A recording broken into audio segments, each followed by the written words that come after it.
Hello friends, मैं शिवेश प्रताप आज एक बहुत ही महत्वपूर्ण बिंदु के साथ आपके समक्ष उपस्थित हुआ हूँ और मित्रों जैसा कि हम जानते हैं कि अभी नरेंद्र मोदी जी की एक हालिया यात्रा लक्षद्वीप की हुई है और उसके बाद एक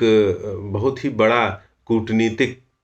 विमर्श प्रारंभ हो गया है मालदीव वर्सेस लक्षद्वीप को लेकर और उसमें भारत के लोग अपने देसी पर्यटन को लेकर समर्थन में उतर आए हैं जबकि मालदीव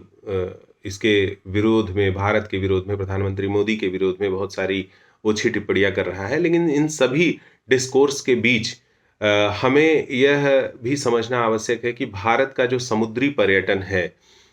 वह कहाँ पर है और देखिए अभी यदि आप विचार करें तो भारत की जीडीपी में भारत के पर्यटन का योगदान मात्र 4.6% है जो कि अत्यंत निराशाजनक है क्योंकि भारत फोर्ब्स की एक रिपोर्ट के अनुसार भारत दुनिया के सर्वश्रेष्ठ 50 सुंदर देशों में 7वां स्थान रखता है। इसका अर्थ यही है कि हमने अभी अपने पर्यटन की वास्तविक संभावनाओं का दोहन नहीं किया है, अन्यथा भारत की जीडीपी में पर्यटन का योगदान और बढ़िया हो सकता था। तो मित्रों आइए हम इसी विषय पर विचार करते हैं कि हम मालदीव, थाईलैंड या वियतनाम जैसे देशों में जाना क्यों पसंद करते हैं, एक भारतीय क्यों पसंद करता है, जबकि उससे बहुत कम कीमत में और बहुत अच्छी वैल्यू हमें भारत में मिल सकती थी। हमारे पास इतने अच्छे पर्यटन स्थल हैं। तो इन सब के पीछे एक बहुत ही महत्वपूर्ण कुछ बिंदु हैं जिसके बारे में चर्चा करना आवश्यक है और हम आज इसी बिंदुओं पर चर्चा करेंगे कि मित्रों जैसे भारत के तमाम लोग ये चर्चा कर रहे हैं कि हमें जाना चाहिए अपने समुद्री पर्यटन स्थलों पर, लेकिन अगर हम बात करें मालदीव सरकार की तो वहाँ के एक डेटा के अनुसार 2030 में मालदीव जाने वालों में सबसे अधिक भारतीय थे और लगभग भारत के 73% लोग वहाँ पर रोमांटिक छुट्टियां मनाने के लिए जाते हैं, यानी पति पत्नी हनीमून के लिए जाते हैं। और इस तरह से वहाँ पर जाने का उनका एक बहुत बड़ा कारण है रोमांस और उनकी निजता। तो एक दूसरा विमर्श यहाँ पर यह भी है कि आर्थिक दृष्टि से यदि हम सोचें तो एक भारतीय मालदीव जाकर 80,000 रुपए से 4 लाख रुपए तक खर्च करता है, लेकिन आप विचार करें कि भारत के भीतर क्या कोई व्यक्ति लक्षद्वीप जाता है या अंडमान जाता है तो क्या इतना पैसा खर्च करता है? नहीं करता है। यानी कि ये जो विदेशी पर्यटन स्थल हैं वो हमारे भारतीयों को वहाँ पर आकर्षित भी करते हैं और वहाँ पर उनको एनकरेज भी करते हैं कि वो ज़्यादा से ज़्यादा खर्च करें। तो इन सब के पीछे एक बहुत ही महत्वपूर्ण कारण भी है क्योंकि वैल्यू फॉर मनी की अगर हम बात करें तो विदेशी जो पर्यटन स्थल हैं भारत के कंपैरिजन में जो सुविधाएं दे रहे हैं उनके बारे में हमें सोचना चाहिए। उनका जो एक state of the art infrastructure है पर्यटन को आकर्षित करने के लिए, इन सब विषयों पर बात करनी चाहिए। तो आज मित्रों हम भारत के समुद्री पर्यटन की 3 चुनौतियों पर बात करेंगे। पहला है इंफ्रास्ट्रक्चर, दूसरा है महंगाई और तीसरा है हमारा सामाजिक व्यवहार। जो ये 3 कारण हैं जिसकी वजह से मेरे विचार में भारत का जो पर्यटक है वो अपने समुद्री पर्यटन स्थलों पर ना जाकर विदेश जाना चाहता है। तो अब जैसे अगर मैं पहला बिंदु डिस्कस करता हूँ कि इंफ्रास्ट्रक्चर का जो विकास है, तो भारत का जो तटीय क्षेत्र है या द्वीपों में भारत सरकार के द्वारा इंफ्रास्ट्रक्चर का रिक्वायर्ड जो डेवलपमेंट होना चाहिए वो नहीं किया गया, समुचित विकास नहीं हुआ है। और आपको ये जानकर आश्चर्य होगा कि अंडमान निकोबार और लक्षद्वीप में तेज इंटरनेट की सेवा मोदी सरकार के आने के बाद से शुरू हुई है और भारत के पर्यावरण संबंधी अत्यंत कठोर कानूनों की वजह से भी भारत का जो जलीय पर्यटन की संभावनाएं होती हैं उसको बहुत ही हानि पहुंचती है। तो इस प्रकार से हम हमारे यहाँ क्या होता है कि जो भी जलीय पर्यटन है, जो भी समुद्री पर्यटन है, वहाँ पर इस कठोर कानूनों की वजह से सरकारों की जो इच्छा शक्ति है उसके अभाव के कारण जो वहाँ पर पर्यटन आधारित इंफ्रास्ट्रक्चर होता है वो अवैध रूप से चलाया जाता है और या फिर वो जो है इस प्रकार की इलीगल गतिविधियों के कारण वहाँ पर जो एक लोकल प्रशासन के साथ मिली भगत से लोग करते हैं और इस कारण से बहुत अधिक पैसा भ्रष्टाचार में जाता है और उसका सीधा असर पर्यटकों पर मूल्यवर्धन से पड़ता है। यानी कोई भी जो सुविधा आपको मिलेगी वो सुविधा में भ्रष्टाचार है, इसलिए आपको उसकी उचित कीमत से बहुत अधिक दर पर आपको देना पड़ता है। और इंफ्रास्ट्रक्चर के विकास के अभाव के कारण, जैसे बहुत अच्छी सड़कें नहीं हैं हमारे तटीय क्षेत्रों में, तो इसलिए वहाँ का आवागमन भी टफ हो जाता है। इसके अलावा जैसे अगर मैं बात करूँ कि आप लक्षद्वीप या अंडमान जाने की एयर फेयर को चेक करें, आप पाएँगे कि दुबई जाना आसान है, मालदीव जाना आसान है, थाईलैंड जाना कम दाम में मिलेगा आपको, लेकिन अंडमान जाने के लिए बहुत पैसा लगता है।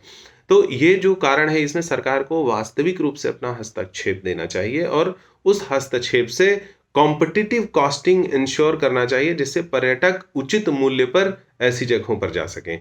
और इसके अलावा जैसे पर्यटन को बढ़ावा देने के लिए भारत सरकार को भी चाहिए कि जैसे लक्षद्वीप के आसपास बहुत सारे द्वीप हैं। तो भारत सरकार को चाहिए कि थीम बेस्ड द्वीपों का विकास किया जाए। जैसे कि कोई हनीमून के लिए जाना चाहता है, तो हनीमून बेस्ड एक डेस्टिनेशन, एक एक आइलैंड को, इस तरह का द्वीप को डेवलप किया जाए। दूसरे जैसे फैमिली डेस्टिनेशन है, जहाँ पे मैच्योर्ड कपल या फैमिली जाती है, तो बच्चों के साथ जाती है, तो उस तरह का डेवलपमेंट होना चाहिए। कुछ ऐसे भी आज के समय में देखिए, हमारे जो स्कूली बच्चे हैं, उनके अंदर भी एक इंस्टीट्यूशनल जो टूरिज़्म है, वो भी बहुत अच्छा डेवलप हो रहा है। तो इसके लिए जैसे कुछ एक साइंस आधारित साइंटिफिक या सामुद्रिक थीम बेस पर ऐसे कुछ द्वीपों का विकास करना चाहिए, जहाँ पे बच्चे भी स्कूल की तरफ से ट्रैवल करने जा सकें और वहाँ पर उनको जलीय जीवन से संबंधित और ऐसी जो अन्य विज्ञान से संबंधित चीज़ें हैं, वहाँ पर इस तरह का एक इंफ्रास्ट्रक्चर डेवलप करके, इससे मुझे लगता है कि हम एक बहुत अच्छा जो है विकास कर सकते हैं। इसके अलावा जैसे देखिए, भारत सरकार को अपने जितने तटीय क्षेत्र हैं और द्वीप हैं, वहाँ पर आपूर्ति श्रृंखला प्रबंधन यानी सप्लाई चेन को बहुत ही स्ट्रॉन्ग करना चाहिए, क्योंकि जब हम पर्यटन के लिए जाते हैं, तो वहाँ पर जो एफएमसीजी रिक्वायरमेंट्स होती हैं और जो अन्य इंफ्रास्ट्रक्चरल और डेली बेसिस के जो यूज़ के सामान होते हैं, इन सब के लिए भी वहाँ पर अच्छे ढंग से पहुँचना चाहिए और उचित दाम में पहुँचना चाहिए। तो हम इस प्रकार से एक बेहतर इंफ्रास्ट्रक्चर डेवलप करके वहाँ तक लोगों को आसानी से पहुँचा सकते हैं, उनकी सभी ज़रूरतों को कम कीमतों में पहुँचा सकते हैं और इस प्रकार से एक इंफ्रास्ट्रक्चर भारत के समुद्री और जलीय पर्यटन को बढ़ावा दे सकता है। इसके अलावा जैसे अगर मैं बात करता हूँ कि जो भारत के अंदर एक बहुत बड़ी समस्या है गंदगी की। यानी अगर हम जाते हैं किसी भी तटीय कोस्टल एरियाज़ में या किसी भी द्वीप पर जाएँ, वहाँ पर हम देखते हैं कि गंदगी का अंबार लगा हुआ है। देखिए, मालदीव ऐसे ही इतना लोकप्रिय डेस्टिनेशन नहीं हुआ है दुनिया का। मालदीव के पास एक बहुत मजबूत इंफ्रास्ट्रक्चर है, बहुत अच्छा सॉलिड वेस्ट मैनेजमेंट, कचरा प्रबंधन की तकनीक है उनके पास, इसलिए उनके सभी द्वीप बहुत ही सुंदर, साफ-सुथरे, झलकते हुए दिखाई देते हैं और वो अंतर्राष्ट्रीय पर्यटकों को आकर्षित करते हैं। तो हमें इन सारी चीज़ों के लिए एक वर्ल्ड क्लास इंफ्रास्ट्रक्चर डेवलप करना चाहिए, जिससे हम सॉलिड वेस्ट मैनेजमेंट के साथ-साथ अन्य जो कचरा प्रबंधन है, उसको इंश्योर करें, जिससे कि सफाई एक महत्वपूर्ण बिंदु बनकर लोगों के दिमाग में हमारे पर्यटन स्थलों के बारे में प्रभावित कर सके और लोग यहाँ तक आ सकें। अब मैं बात करता हूँ जो महँगाई की बात है। देखिए, भारत भारत के साथ एक रूढ़िवादी विचारधारा चिपकी हुई है कि पर्यटन, घूमना, टहलना यह विलासिता पर आधारित है। हमारे नीति निर्माताओं के अंदर भी वो इस सोच से बाहर नहीं निकल पाए हैं कि पर्यटन वास्तव में एक आर्थिक गतिविधि है। पर्यटन किसी देश को समृद्ध कर सकती है। श्रीलंका जैसे देश पर्यटन पर टिके हुए हैं। उनकी सबसे अधिक आय पर्यटन से, उनकी जीडीपी में 50% से अधिक योगदान पर्यटन का है। यानी पर्यटन एक बहुत महत्वपूर्ण आर्थिक गतिविधि हो सकती है और यह कई जगहों पर हमें औद्योगिक क्रांति से भी अधिक लाभ कर सकती है। तो हमें इन सारी बिंदुओं को समझना चाहिए और इस कारण से जिस प्रकार से हम इंस्टीट्यूशनल एरियाज़ को डेवलप करने के लिए सब्सिडी देते हैं, जिस तरह से एजुकेशनल एरियाज़ को करते हैं, हमें पर्यटन आधारित उद्योगों के विकास के लिए इस प्रकार से पर्यटन स्थल पर रियायती दरों पर होटल या अन्य कम्युनिटी बेस्ड जो सुविधाएं होती हैं, फैसिलिटीज़ होती हैं, उनके लिए भी सरकार को ऐसी योजनाएं लानी चाहिए, जिससे कि होटल बनाने वाले या ऐसे पर्यटन स्थलों पर जो मनोरंजन के साधनों को बनाने वाले लोग हैं, उनको कम कीमत पर व्यवस्थाएं, सुविधाएं सरकार की तरफ से मिल सके और इसका जो इनडायरेक्ट जो अप्रत्यक्ष लाभ होगा, वो वहाँ के पर्यटकों को मिलेगा जब उसकी लागत कम आएगी। और ये एक महत्वपूर्ण बिंदु है, क्योंकि भारत में अंडमान और लक्षद्वीप जाना लोगों के लिए अधिक खर्चीला महसूस होता है थाईलैंड या मालदीव जाने से, इसीलिए लोग वहाँ जाते हैं। तो सरकारों को इन विषयों पर बहुत विशेष रूप से सोचना चाहिए और इस पर एक प्रॉपर एक नीति बनानी चाहिए और नीति को अमल में लाने पर कार्य करना चाहिए। अब जो तीसरा सबसे महत्वपूर्ण बिंदु है, वो है सामाजिक व्यवहार की समस्या। भारत के लोगों को अंतर्राष्ट्रीय स्तर पर एक क्रीपी माइंडसेट का समझा जाता है, मतलब बड़ा चिपकू टाइप का माना जाता है। एक्चुअली हमारे देश, हम एक पर्यटन मित्र देश नहीं है सामाजिक रूप से। जब भी कोई विदेशी आता है हमारे देश में, तो उसके लिए 3 बहुत इम्पॉर्टेंट कंसर्न्स होते हैं। इवन जब हम कहीं जाते हैं तो हमारे लिए भी, अगर हम दिल्ली से जाते हैं गोवा के लिए तो, और अपनी परिवार के साथ जा रहे हैं, तो हमारे लिए 3 बहुत अहम पहलू होते हैं जब हम अपने से अपरिचित समाज में पर्यटन के लिए जाते हैं। पहली चीज है निजता, हमारी निजता भंग नहीं होनी चाहिए। दूसरी है सुरक्षा और तीसरी है सामाजिक सहयोग। तो ये 3 बिंदु यदि कहीं पर मिलते हैं तो वहाँ की सामाजिक व्यवहार को बहुत ही उच्च माना जाता है। और मालदीव ऐसे ही विश्व का इतना लोकप्रिय पर्यटन स्थल नहीं बना, एक मुस्लिम बहुल आबादी होने के बावजूद उन्होंने ये इंश्योर किया कि लोगों को सामाजिक व्यवहार में मालदीव में बहुत अच्छा अनुभव हो, उनकी निजता, सुरक्षा और सामाजिक सहयोग हमारी तरफ से उनको सबसे अच्छा मिले, और इसलिए लोग वहां पर जाते हैं। मैं आपको बताऊं कि मालदीव सरकार की एक रिपोर्ट के अनुसार लगभग 56% पर्यटक मालदीव में जाते हैं सिर्फ इसलिए क्योंकि वहां पर उनको अपनी प्राइवेसी, अपनी निजता इंटैक्ट मिलती है, संरक्षित मिलती है, जो उन्हें अन्य कहीं नहीं मिलती है। इसके अलावा 35% लोग ऐसे हैं जिनको वहाँ के होटल, रिजॉर्ट और बीचेस बहुत साफ सुथरे मिलते हैं और इसलिए वो प्रेफर करते हैं बार बार मालदीव जाना। तो भारत के साथ समस्या क्या है कि भारत में अक्सर विदेशी ऐसा एक्सपीरियंस करते हैं कि भारतीय किसी को देखते हैं, कोई विदेशी को देखते हैं तो वो घूरते हैं, ऐसा उनको लगता है कि ये कोई एलियन है। तो इस प्रकार का जो व्यवहार है वो लोगों को असहज करता है। चूंकि भारत एक बहुत अत्यधिक जनसंख्या घनत्व वाला देश है और हम जो है संयुक्त परिवार की संस्कृति से आए हैं, इसीलिए यहाँ पर निजता का अर्थ पारिवारिक स्तर के बाहर शुरू होता है, परिवार के अंदर नहीं शुरू होता। लेकिन विदेशों की संस्कृति में निजता का अर्थ इंडिविजुअल से प्रारंभ होता है, यानी मैं और मेरी निजता। यही कारण है कि भारत में जब कोई विदेशी पर्यटक आता है तो उसे बहुत अच्छा महसूस नहीं होता है। भारत के लोग बहुत अच्छे हैं, लेकिन अनजाने में उनसे ऐसे व्यवहार होते हैं जो विदेशी लोगों को बहुत असहज करते हैं। तो हमें इस विषय पर बहुत बड़ा एक जन जागरूकता करनी चाहिए लोगों को। जब हम होटल में लोगों को कार्य करने की ट्रेनिंग देते हैं या हम कहीं पर्यटन में जाते हैं, मुझे लगता है कि सामाजिक व्यवहार को सिलेबस का अंग बनाकर लोगों को इस चीज़ के लिए सुसंस्कृत करना चाहिए कि निजता जैसे व्यवहार को किस प्रकार से समाज में लोगों के बीच में सुनिश्चित किया जाए। क्योंकि देखिए, भारत के अंदर अगर आप देखिए तो आप ट्रेन में जाइए, बस में जाइए, कहीं पर भी जाइए, आपको लोग घूरते हुए, किसी को कमेंट करते हुए, फफ्तियां कसते हुए,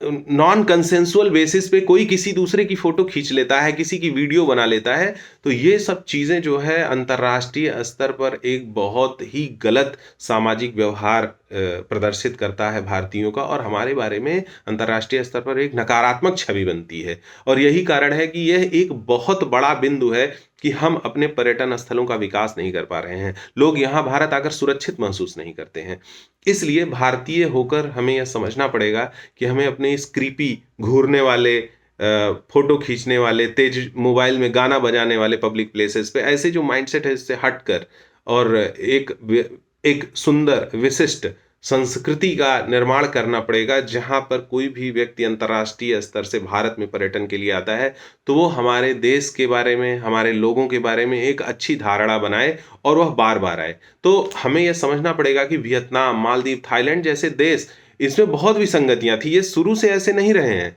इन्होंने इस कार्य संस्कृति को, इंफ्रास्ट्रक्चरल डेवलपमेंट को, अपने कॉस्ट इफेक्टिवनेस को और अपने सामाजिक व्यवहार को बहुत ही समय के साथ बहुत निखारा है, और इसलिए वो अंतर्राष्ट्रीय पर्यटकों को अपने देश में आकर्षित कर पाने में कामयाब होते हैं। और जहाँ तक भारत की बात है, देखिए, हम भावनात्मक रूप से ये कह दें कि हम मालदीव नहीं जाएंगे और लक्षद्वीप आएंगे, इसके पीछे ठीक है, वो एक तात्कालिक विरोध, मालदीव के विरोध के कारण हम ऐसा कर रहे हैं, लेकिन मैं आपको बताऊँ कि बिना भारत के अंदर जलीय और समुद्री पर्यटन का विकास तब तक नहीं हो सकता, जब तक इंफ्रास्ट्रक्चरल डेवलपमेंट नहीं होगा, महँगाई नियंत्रित नहीं होगी ऐसी जगहों पर, सुविधाओं के आधार पर। और हमारा जो सामाजिक व्यवहार है एक समाज के रूप में, वह नहीं सुधरेगा कि लोग अपनी सुरक्षा, निजता और हमसे जो सामाजिक व्यवहार उनको मिल रहा है, उसके बारे में अच्छा फ़ील करें। तो थोड़े दिनों तक तो ये चलेगा कि हम लक्षद्वीप जाएँगे, लेकिन पुनः हम मालदीव पर शिफ्ट हो जाएँगे। इसीलिए हमें एक व्यापक रूप में एक समाज के रूप में भी और एक एडमिनिस्ट्रेटिव प्रशासन के रूप में भी, शासन के रूप में भी एक लॉन्ग टर्म विज़न बनाकर ऐसे विषयों पर विचार करके और फिर हमें एक ऐसी पॉलिसी बनानी चाहिए और इस प्रकार से आगामी 10 वर्षों में हम एक ऐसी कार्य संस्कृति का विकास करें, एक सामाजिक संस्कृति का विकास करें कि हम एक पर्यटन मित्र देश बन सकें। तभी जाकर हमारे देश में पर्यटन की संभावनाएँ बढ़ सकती हैं। हमारे देश में इतनी खूबसूरत जगहें हैं, जहाँ पर लोग आते नहीं, विदेशी पर्यटक तो छोड़िए, देशी पर्यटक नहीं जाना चाहते, सिर्फ़ असुरक्षा की भावना के कारण, उनकी निजता भंग हो सकती है इस कारण से। तो हम सबसे पहले इंश्योर करें कि हम एक पर्यटन मित्र देश बनने के लिए अपने सामाजिक व्यवहार को अच्छा करें। यही कहकर मैं अपनी बात समाप्त करता हूँ। वंदे मातरम। जय हिंद।